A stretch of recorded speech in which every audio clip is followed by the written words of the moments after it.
L'absence de précipitations en Gaspésie cet été faisait craindre une piètre saison de la pêche au saumon. C'est toutefois loin d'être le cas.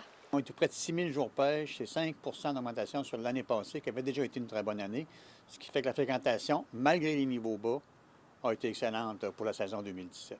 Il y a tout de même eu des impacts malgré un excellent début de saison en mai. En fait, l'absence de pluie a fait en sorte que les débits d'eau, notamment dans la rivière Dartmouth, c'était pratiquement un seuil historique tellement que la rivière est venue basse.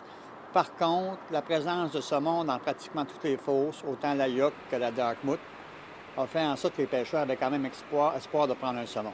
La problématique du bar rayé qui se retrouve de plus en plus dans les rivières n'a pas été une source d'inquiétude pour les rivières de Gaspé.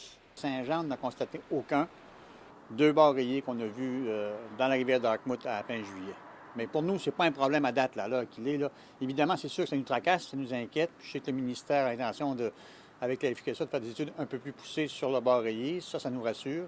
Ce qui préoccupe davantage le directeur de la Société de gestion des rivières à saumon de Gaspé, c'est la maladie qui frappe plusieurs saumons depuis quelques années. C'est d'ailleurs l'une des causes qui a mené à prolonger la période de remise à l'eau de juillet à août.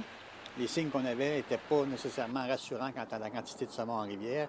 Et deuxièmement, le fait que la maladie était présente, on a préféré être prudent et reporter le prélèvement. Les conditions sont excellentes selon Jean Roy pour les quelques jours restants de la pêche au saumon qui se termine à la fin septembre.